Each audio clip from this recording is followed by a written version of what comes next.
Are we good?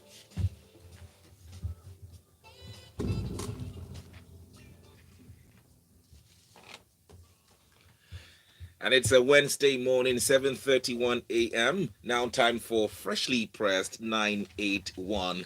Here we analyze the top stories making the rounds in Nigeria. In fact, across our national dailies. And remember, you can be part of the show via WhatsApp portal 0809 444 0981. And we're streaming live on YouTube.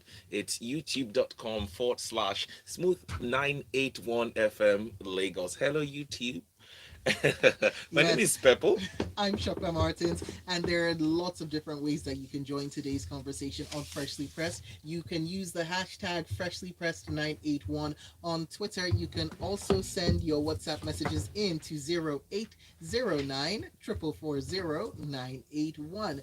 We've got a number of stories for you and for our analysts to discuss. So let's just tell you who we've got in the studio for the next half hour. We have got Lakunle. Good morning. Morning, Shopper. Morning, Pepple. Peppo, and Good good morning. morning, Lagos. And Devo Eku Kwa. Which one? Morning, Lagos. Echo government in action. Good morning, David. Good morning, Lakini. Let's get straight into it. In the Vanguard newspaper this morning, 10 billion naira debt. FCTA seals Federal Ministries of Works, FCC, and others. Now let's look at the story. The Federal Capital Territory Administration, FCTA, has sealed the premises of the Federal Ministry of Works, Federal Character Commission, FCC, Merit House in Maitama, all in Abuja, over a 10 billion naira waste management debt owed the Abuja Environmental Protection Board, AEPB. Addressing journalists, just yesterday, addressing journalists during the exercise, the director of the board, Osilama Brima, said the board provided waste management and other environmental services for the affected clients, but they refused to pay. Um, Devo, when you saw this story, what came across your mind? Well, in the midst of all the brouhaha stories that we report daily, this is one story that literally brings what I call it delight to my eyes, and that's why I said a cool government in action. We hardly hear instances like this, and in this case, it took place in Abuja, that's Mm, the Federal Capital Territory, the 37 states, in quotes.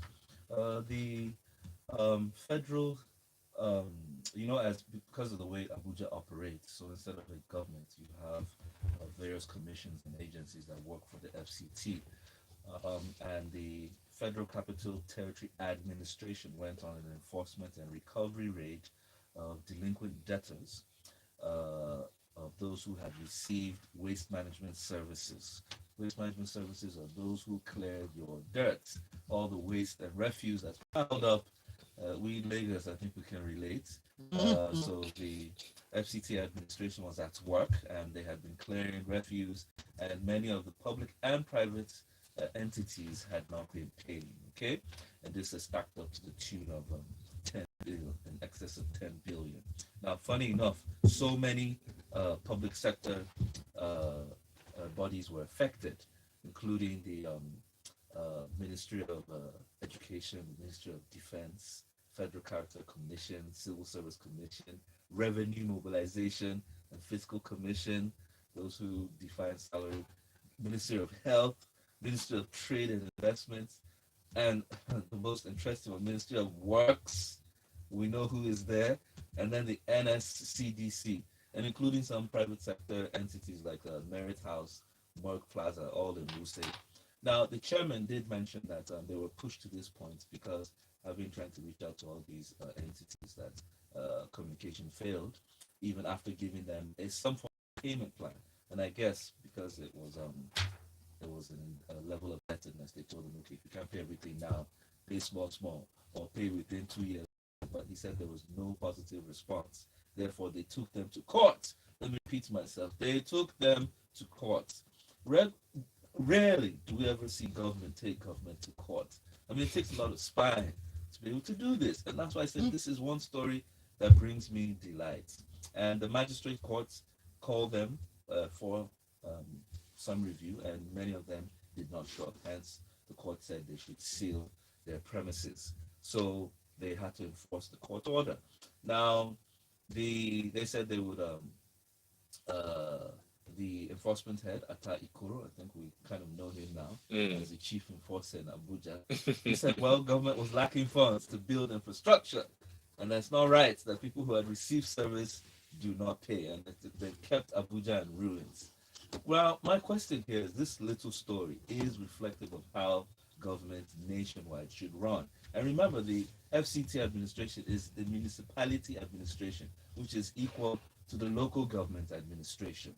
So my point is, how far have various local governments, the 774 of them nationwide, been going about in trying to restore order within their premises after rendering service? So it's not just by creating men in uniform in different colors who go about terrorizing people for radio license, for parking and obstructing the road. But the truth is, how do you redress debtors? How do you redress people who are not abiding the law in local governments in a civil manner? And that's why I repeated that aspect, that after they had tried to communicate with these major bodies and they refused to respond to them, they took them to court. And the point is, it's not just that the court just said go and seal them down. The court called them, summoned them, and they refused to show up. Hence, the law had to take its place. It's very rare that we see magistrates' courts take up such bodies and entities who obviously are larger than life and make a move on it. And the truth is, the same way they have demanded now by sealing their quarters for their money, right? I expect the residents of Abuja to also ensure and hold accountable the people of the FCDA to ensure that the money that is retrieved is used as they have claimed for infrastructure, for better waste management, etc. This is how our country should run. And I know most times the culture in this country is that whenever government gets a bit, tries to enforce anything, everybody gets sentimental and say, I beg, why did this government, why they harass me? No, we really need to see the fulfillment of our government.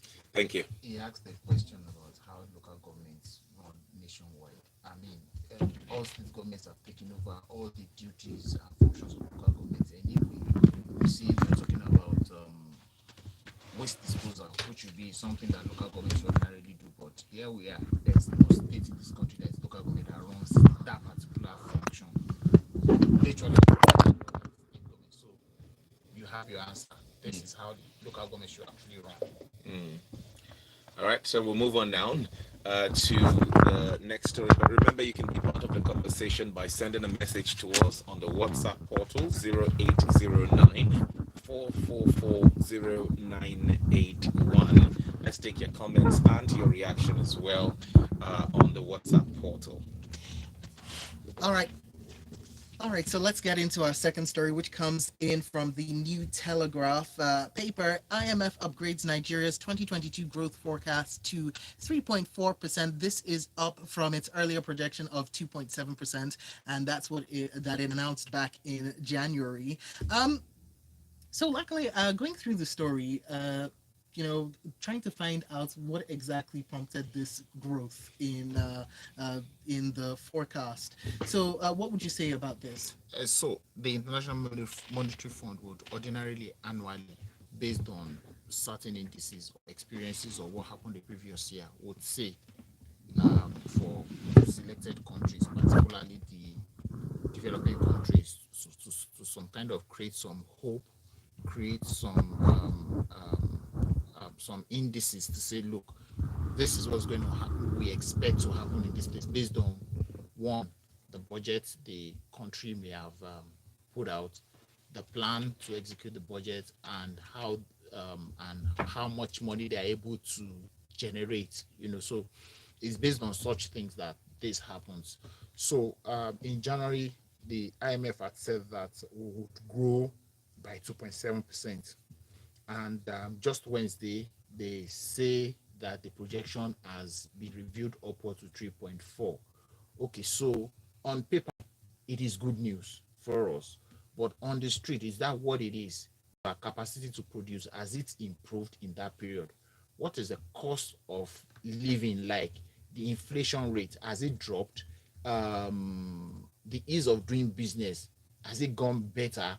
So So the capacity will we of feel the benefits of the growth? exactly. So, but I'm saying on paper it is good news. Yeah. So we should be expectant of the good news. Yeah. But I'm saying again, on the streets, has the inflation rate dropped? Our capacity to produce, has it improved in this time, or is there a projection that that will improve? So those are the kind of things that these projections are based on. And so if we're able to affirm that those indices that we look at, okay, we are in quotes any more money now because of what's happening in other parts of the world. The cost of the price of crude has has has gone up. Yeah. The budget was based on 63, yes, $63 per barrel. I think last week or 2 weeks ago, the president made an adjustment and sent to the is it the Senate that reviewed the benchmark up to $73. So They proposed. okay, so those are the kind of things that may have come into play that makes IMF to say, okay, so they are projecting that, okay, so it will go by 0.7% to 34, about them to 3.4 from 2.7. All right. Thank you for that, Lakmia. We'll go on to our next story now. All right, from the Punch newspaper now. It's the lead story in the Punch newspaper. Electoral Act Presidency OSGF disagree over minister's refusal to resign. Let's take a peep into the story. The presidency and the office of the secretary to the government of the federation on Tuesday passed the buck over the refusal of ministers, ambassadors, and aides to the president to resign ahead of the governorship and presidential primaries of the All Progressives Congress, which will commence on the 25th of May, next month. This is just as the Minister of Labor and Employment, Chris Ngige, declared his intention to contest the presidential election. Now, just like the Minister of Transportation, Rotimi Amechi, who has joined the presidential race, they've both refused to resign. In fact, a senior official at the presidential villa told The Punch that the SGF boss Mustafa ought to have issued a circular, stating a deadline on when appointees of Mr. President should resign and vacate their offices. In fact, across the 36 states of the country, the secretaries to the state governments are the ones issuing the circulars and guidelines for appointees to leave office. But the SGF is saying, "Oh, Mr. President has not given me a directive, so I can't do anything until Mr. President says we should do something about it." It just looks like Devo that these ministers might stay in office, go for the primaries, perhaps win or lose, and still continue in office. What do you make of this story? Well, this is the part of the Electoral Act dilemma, okay, ahead of the 25th primaries for the ruling party, the APC. However, this is a major issue because it speaks to our stature or our posture towards implementing and acting in accordance with the law as civil servants and political appointees. Now, generally, what this article is saying that is ahead of the 25th May primaries, that many have started raising their voices against many of the presidential appointees. That includes ministers, ambassadors, and aides to the president that have refused to resign, okay, after indicating their intentions in vying for an elective position. Now, senior special aide of the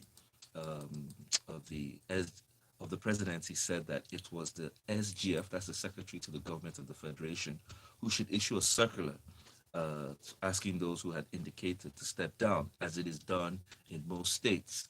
However, another aide of the SGF did say that, well, you know that the SGF would only act on instruction, that they cannot act unilaterally. And until that is done, you're not going to see a circular. Now, this is coming from the outcome of the signed Electoral Act reform, which the president did just about a month or two ago. And he did express reservations on Section 84, okay, saying that it was at variance with the Constitution.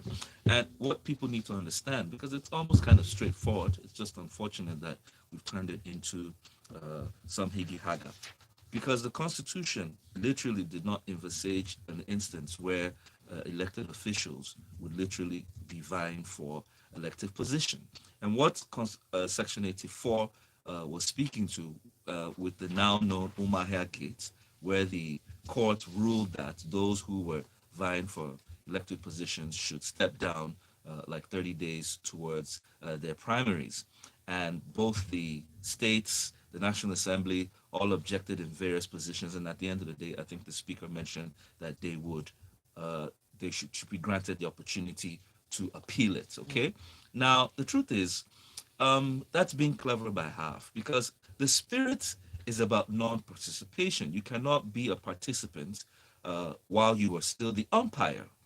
And we remember the famous case of Rochas, who, in his time, before he became governor, before he became a Senate, quickly ran out whilst there was someone else vying for governor in his place. Right. And immediately he didn't win. He just quickly came back and took up Took his the ticket, position. yes. Yes. So that's obviously immoral, right? However, by law, they have an opportunity, yes, and that's what they're taking at the moment. So until that is spelt out, you can see how they are taking the opportunity or the advantage. And my big issue here is moral character and uprightness. It's just missing in our government. There's some things that you don't need to go to long days. But what if the president does not give the directive to the SGF for them to step down? They will take full advantage, and that's what I'm saying. There's a impasse here that people are taking advantage of. Now, I want Nigerians to literally take a good look at the politicians who do these things, because, like I said, how can you, and what was the Constitution trying to say?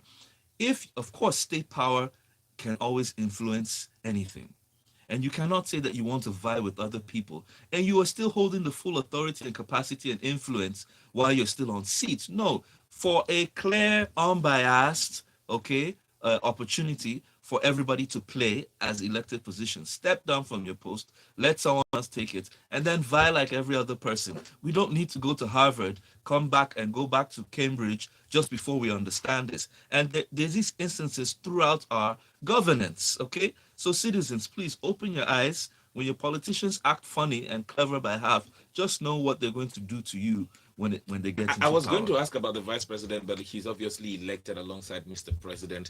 We're due for a break where we'll come back. More stories. Shopware is still here. My name is Pepper. We have our guest, Devo and Lakule. Stay with us.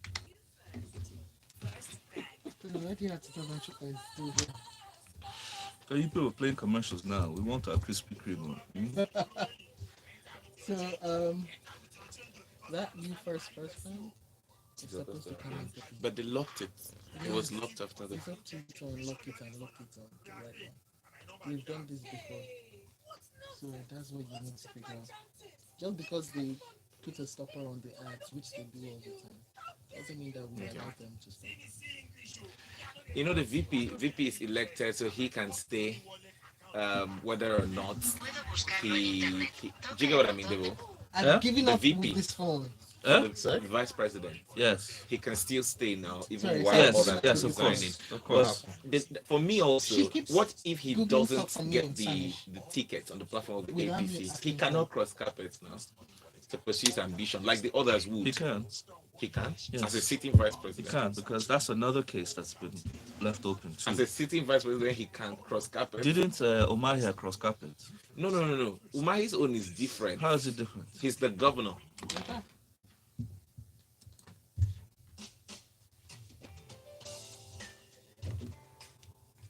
All right, and we are back with your messages on WhatsApp 0809 440 as we take you through what's happening in Nigeria for Freshly Pressed with Lakanle and Devo joining us in the studio. Okay, so we've got this one in from Tajuddin from Alimosho, who says, morality is a scarce commodity in our society today, so don't expect it from anyone in the government.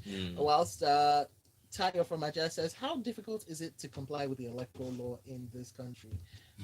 A question that you would think would be simple, but well, maybe not. We've got more from you, and do remember you can send your messages in across 3 platforms: Twitter, youtube.com/smooth981fm Lagos, where we are streaming live, and WhatsApp. Nero sends a message quickly. He says the throw around starts just to suit their image. They're out of touch with reality. The law said they should step down 30 days before election. If they can't obey the law, then they can't be trusted to lead. Okay, so let's take another look at, or let's take a look rather at another story from the Vanguard newspaper. 2023 APC moves to adopt indirect primary now, according to a party source. Article 23 and 4, subsection 3 and 4 of the APC Constitution of 2022, as amended, is clear on the mode of primary to be used at our congresses and convention. But for the primaries for the 2020 elections, we have recommended an indirect mode of election, and this will be presented to the NEC for ratification. That was, yes, this coming on Tuesday night from the National Working Committee. So, luckily, I love the look on your face right now. I would love to get your thoughts on this. Well, let me start by saying that there is nothing in it for the rest of us to be excited about. As far as I'm concerned, this is the internal affairs of the party. I have been one of those people who feels that, there was a time there was this attempt to legislate how political parties will conduct their primaries. And I'm one of those who think that it is wrong to actually put that in the constitution of the country. That's why the parties have their own constitutions. So if they have chosen to do indirect primaries in whatever form, whether consensus, whether secret ballot, whether shadow election, whatever it is they have chosen to do, it is their constitutional right to determine how they elect their candidates for in an election. Okay, what they cannot do is to say that we will do indirect primaries to elect at the general elections, because all of us must go there and exercise that franchise that we have. Okay, so having said that, Epistocracy here. No, of course. Democracy. Having said that, now, when we look at the practicality of these things, you would just ordinarily agree that it's cheaper to actually do elections this way, the primaries this way for the political party. You ask people to throw it open, 100 people put in their hats.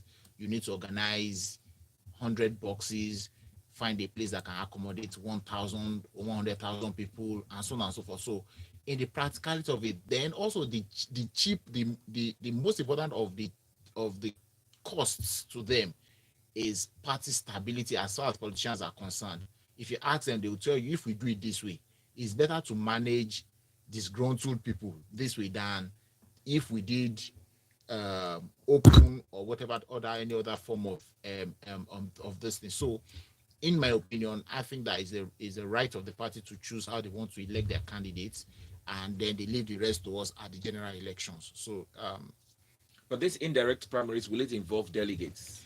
Well, it depends on what they decide to do. Indirect primaries could mean many things. They could say it's consensus, they could say by nomination, whatever it is that it is, they would give us a candidate to consider at the general elections. Will this now become a level playing field for all the aspirants, including the vice president? It is still the concern and the business of the party. It is not our business. That's why I said at the beginning that there's nothing for us as the outside, except we are also invested in the party. That's where we have reasons to be concerned about how they do it. As outsiders, let us wait. Whoever they bring, then we can compare against the other parties who are presenting candidates and make a choice. All right, let's go on real quickly now from the Punch newspaper. We can't regulate prices of goods, says FCCPC.